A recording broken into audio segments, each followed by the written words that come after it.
What's good, Shellitronnn here. You can call me Shells, and I'm back again with a brand new video. And I'm gonna keep it a Bowberry biscuit. This latest move from the Carolina Panthers was unexpected.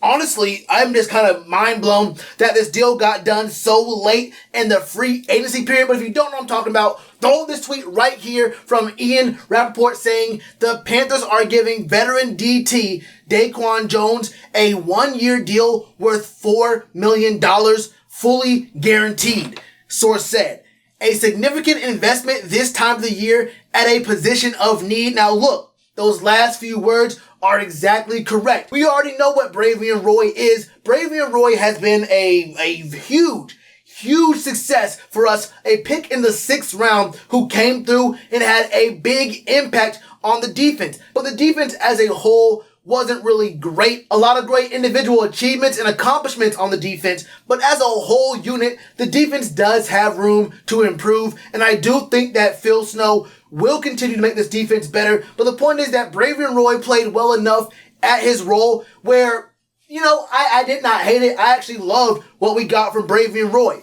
But bringing a guy like DeQuan Jones, like Ian said, he has been in the league for a while. He's an Iron Man. The dude is very, very good. This proves to me this is a win now situation for the Panthers. Maybe not win now as in a Super Bowl run, but this is not a situation where the team says, okay, let's be all right. Let's be just kind of good enough. This is a team that really wants to make a serious push, especially when you consider it's a $4 million deal that is fully guaranteed. Bro, we are a week out from the draft, and we're giving out fully guaranteed contracts to defensive tackles. And I think this is very important, right? Because the biggest thing about Derrick Brown was that he is a monster. And I think that his stats and his effectiveness last year proved that Derrick Brown is a huge piece for us on the front 7 of this defense. The only thing about that is that when you have a Derrick Brown, he is a double team magnet, right? So in order to unlock even more of what this man Derrick Brown can do, you need someone beside him that makes the offensive line coach really start thinking and really start making decisions. You got to make him really strategize and start pondering,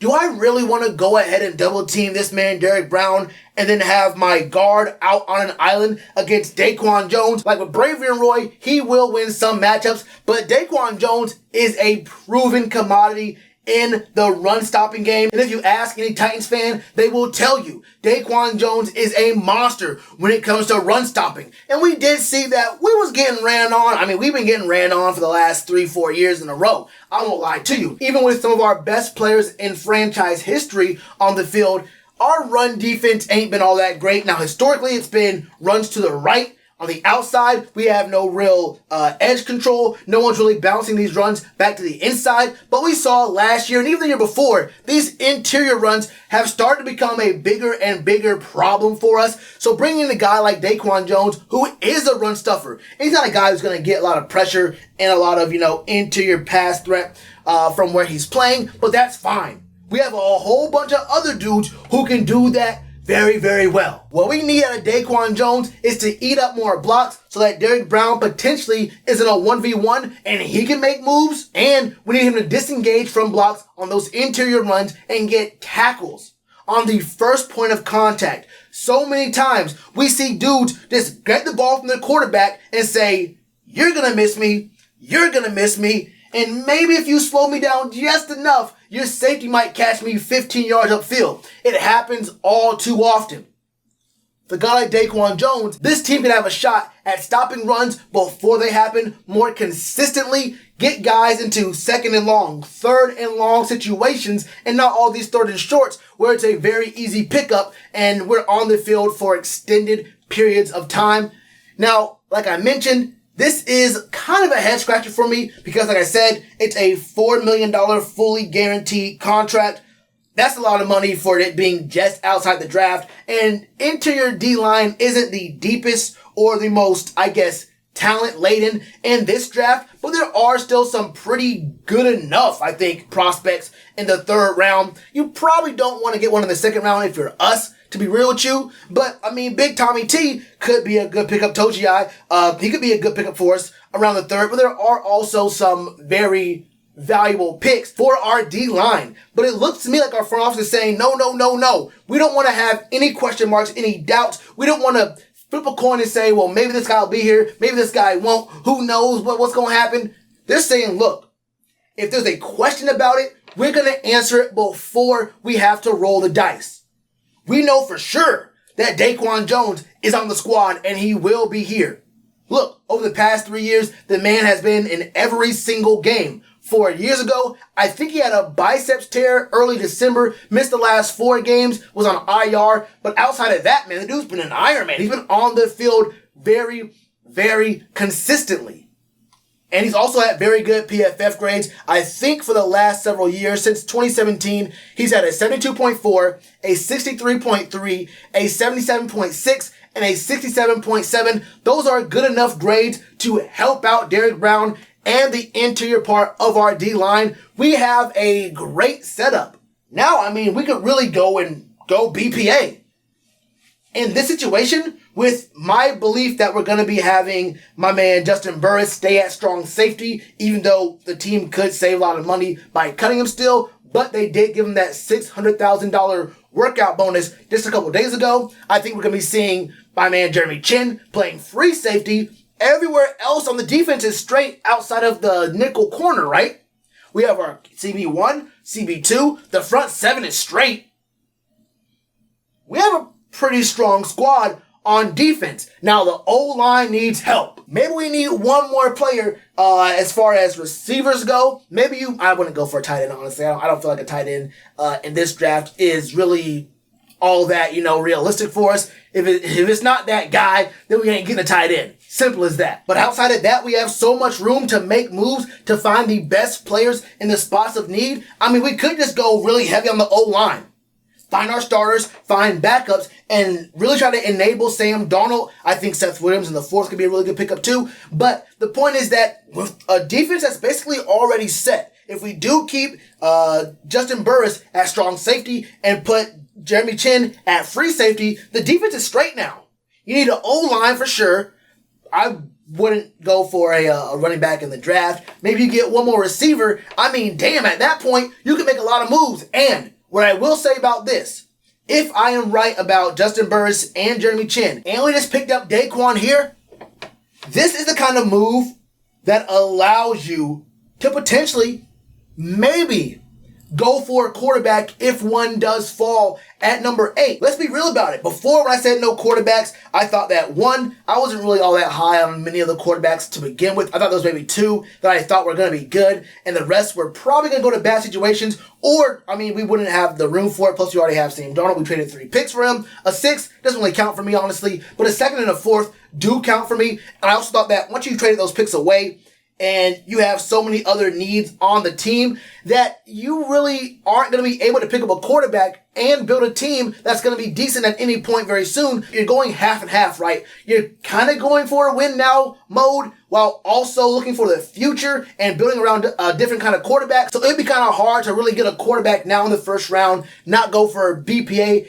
at a position of need, and then later on in the draft, you have to pick up more O-linemen or whatever else you needed, a defensive tackle, maybe a free safety with the other guys that are going to be on the board and the other holes the team would have had if we hadn't made all of these very poignant moves in this offseason. But with all these moves being made, I'm going to tell you 2 things.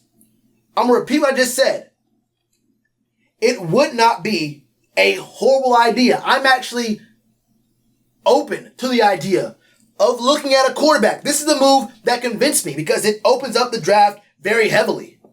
Now looking at backups literally everywhere else except for O-line. So starter level players who are going to be backups, honestly, for this year outside of any O-line pick we get.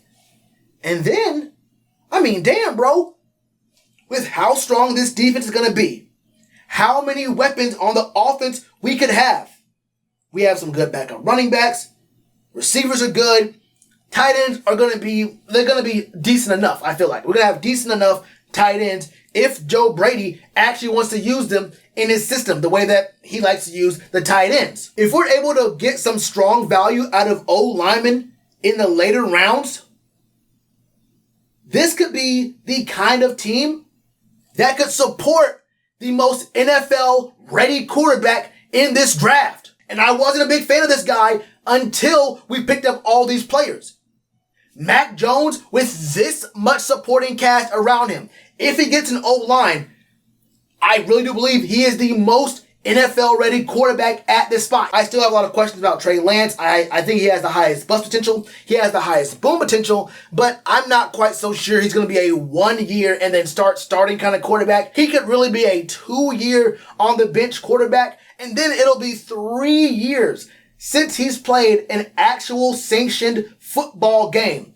I don't count the exhibition game. That's not a real game. Plus, he was bad in that game. Let's be real about that. So, Trey Lance makes me really, really worried. But with this team that I believe will be basically set outside of O-line, you could pick up Mac Jones here and look very, very good for the foreseeable future. Now, would he get a start over Sam Darnold? Probably not, right? And then at that point, you kind of have to get rid of Teddy Bridgewater some way or another. But with the team being built like this, I could definitely see with how good the defense is going to be in future years. You find an O-line, we have a lot of weapons, a lot of good players in place. You could make a move for Mac Jones. Now, I'm not saying that's the best move to make because there are going to be some very good moves you can make at number 8. And plus, if a quarterback is still available at that 8 spot, just imagine what kind of haul we could get by trading back.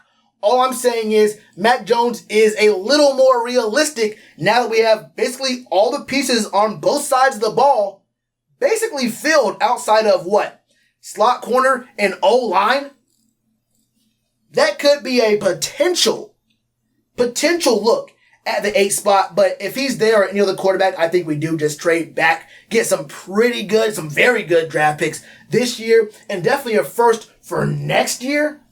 That could be the move for us. But all I'm going to say with this video right here, with the pickup of DeQuan Jones, is 1, hey, that man's agent is godlike. And 2, I got to say, for the first time in a while, I actually trust what this front office is doing, and I believe they will make the right decision. This offseason has proven to me this is a team that is aggressive and wants to win. Now, there is the question of whether or not Scotty Fitt and Dave are being a little bit too aggressive and trying to go way too hard to win right now rather than build a team for the future. But we'll get there when we get there. I'm going to say for right now, I do trust and believe in what we have right here in Carolina. The front office looks promising. And I feel like they told us the truth when they say things. I don't feel like I have to read between the lines like I had to with Marty and Ron. I won't lie to you. Those dudes would hit a podium and just start lying. Them boys would hit the podium and just start cheesing you in your face like, ooh, I'm about to say something. They don't even believe it. I don't even believe it. I'm about to say it though. I'm finna say it though. When I hear these dudes like Scotty and I hear guys like Rev Rule, when I hear Dave talk, well, Dave sometimes. But when I hear these three talk, for the most part, I feel like I can believe what they're saying. And I do think that this is a very aggressive move that shows that we are trying to win. This is a team that could very realistically make the playoffs this season. I believe in them. I really do. So I got for you, little man. DeQuan Jones, welcome to the squad, bro. This is more about the team as a whole than that signing. But this signing does make me think about how the team building and how the philosophy of the front office is being created right now. And it's kind of exciting, I won't lie to you. But like I said, that's how I feel about it. What are y'all's thoughts? Let me know all y'all's thoughts in the comments below. And you already know what to do with that like button. Cheers to you, appreciate the chance. Been told y'all I been the man. Been told y'all I had the gift. Tell a friend to tell a friend. Real ones gonna recommend. Count this as another win.